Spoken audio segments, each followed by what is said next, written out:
आज के इस वीडियो में पढ़ेंगे क्लास 10 हिंदी काव्य खंड का चैप्टर 8 जिसका नेम है कन्यादान।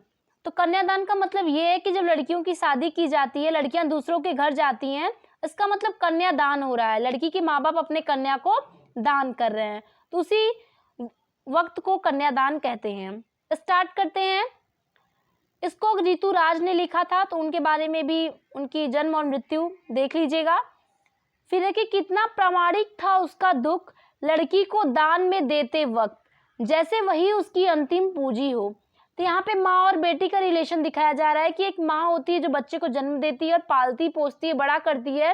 फिर जब लड़की बड़ी हो जाती है तो दूसरों के हवाले करना पड़ता है, यानी दूसरों के हाथ में देना पड़ता है अपनी लड़की। उस टाइम का दुख लिखा गया है कि कितना रियल स्टोरी है ये, कितनी वास्तविक प्रामाणिक बात है कि लड़की को दान में देते हुए कितना दुख होता होगा उस माँ को।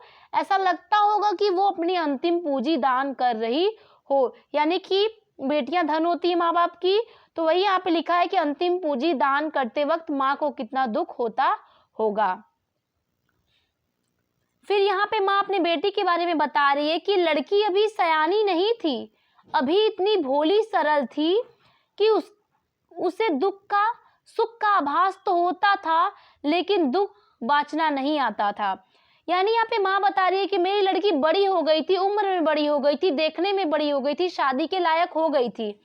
मेरी बेटी सिर्फ दिखावे की बड़ी हुई थी, अभी सयानी नहीं थी, मतलब अभी हमारी बेटी समझदार नहीं हुई थी कि वो अपनी जिम्मेदारियों को समझ सके।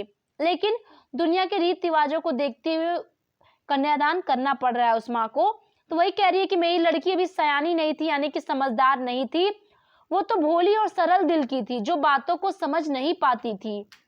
उसे बस सुख का आभास होता था, यानी कि जब लड़की अपने मायके में रहती है तो बस उसे सुख का आभास होता है और ससुराल में जाने के बाद उसे दुख भी झेलना पड़ता है। तो वही इसकी माँ कह रही है कि मेरी बेटी को भी आज तक कोई दुख नहीं हुआ है।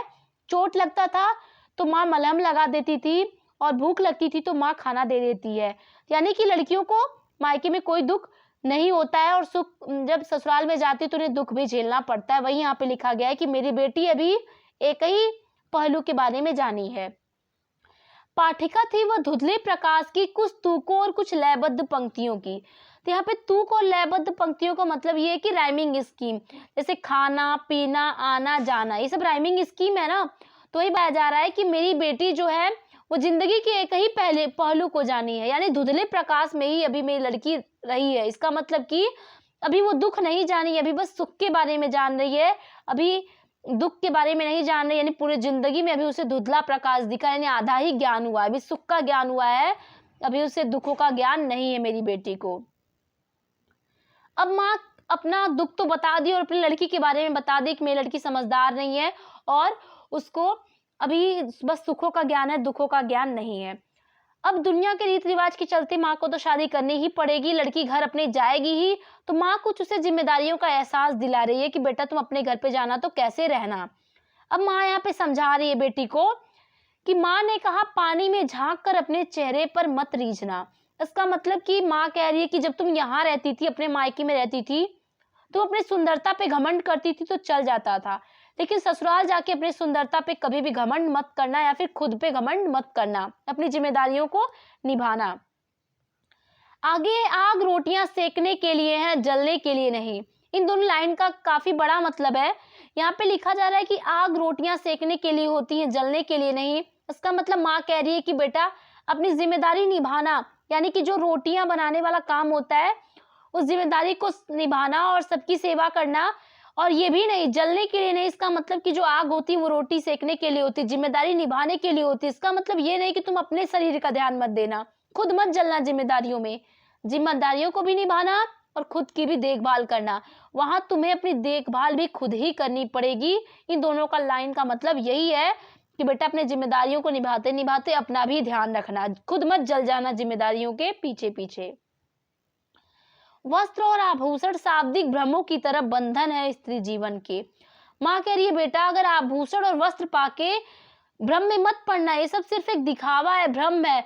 तुम अपनी वास्तविकता को मत भूलना कि तुम एक स्त्री हो और तुम्हारे जीवन में बहुत सारी जिम्मेदारियां हैं, आगे भी तुम्हें कुछ करना है, आगे भी जिम्मेदारियां निभानी है। इसलिए तुम वस्त्र और आभूषण को पा करके तुम भ्रम में मत पड़ना, ये सब एक सिर्फ भ्रम है। माँ ने कहा लड़की होना पर लड़की जैसी दिखाई मत देना। लास्ट में माँ भेजते समय यही कहती है कि बेटा तुम लड़की हो और लड़की दिख रही हो, लेकिन तुम लड़की की तरह, जैसे ऊपर से तो दिख रही हो लेकिन अंदर से लड़की की तरह मत रहना। कहने का मतलब लड़कियां थोड़ा भोली दिल की होती हैं, वो दुखों को बर्दाश्त नहीं कर पाती, कोई भी बड़ा दुख आ जाए, संकट आ जाए तो वो झेल नहीं पाती हैं। वही माँ कह रही है कि थोड़ा अच्छे दिल वाली बनो, ताकि तुम्हारे ससुराल में एक से एक जिंदगी में परिस्थितियां आ सकती हैं, तुम सबको हैंडल कर पाओ।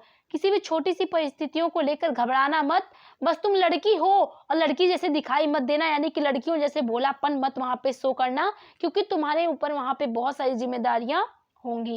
यानी कि कन्यादान करते समय माँ अपने बेटी को जिम्मेदारी बता रही है कि तुम्हें कैसे वहां पे रहना चाहिए, और ऊपर अपना प्यार दिखा रही है कि एक माँ के लिए कितना दुख की बात होती है। यहाँ पे बताया जा रहा है कि लड़की समझदार नहीं हुई है, उनकी मायके में सिर्फ सुख ही जान पाती है, क्योंकि हर एक सुख उसको मिलता है माँ के यहाँ, और ससुराल में जो कि मिलना मुश्किल होता है। इसीलिए माँ उसको अपनी जिम्मेदारियों का एहसास दिला रही है कि ससुराल जाके ऐसे रहना। ये कन्यादान पाठ खत्म होता है इस तरह से।